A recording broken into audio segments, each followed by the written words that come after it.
Magandang umaga po.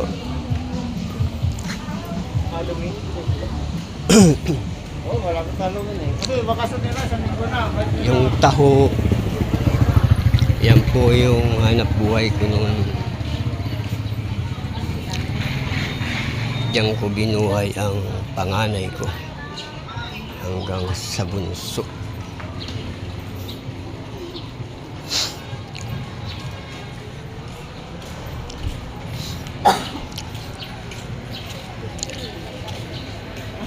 Tapos itong bandang huli, huminto na ako sa pagtataho.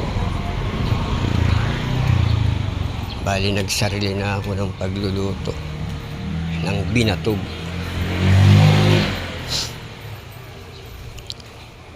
Ayan po ang pinakahuli kong trabaho, yung pagbibinatog.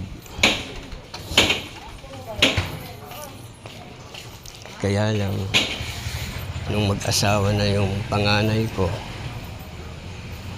pinatigil niya na ako sa pagtitinda ng binatog. Ang masama ay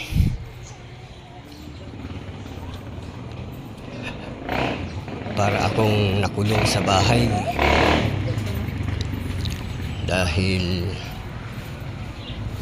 yung apo ko na lang ang aking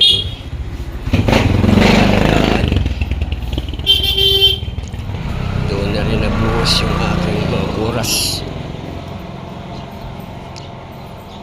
sa pag-alaga ng aking apo.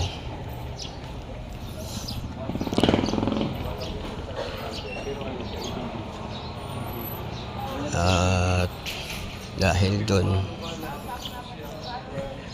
ay nakakaramdam na ako ng pananakit ng mga katawan, kasukasuan. Madalas na rin akong nagkakasakit. Buti na lang, ang aking nagiging sakit ay ubo at saka sipon.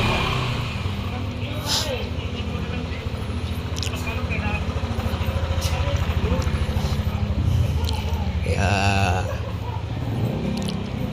minsan sinasamantala ko yung ganitong nauutusan ako sa labas.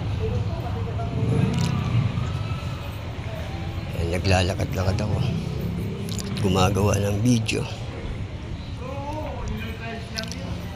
para may upload sa aking mga content tulad ngayon.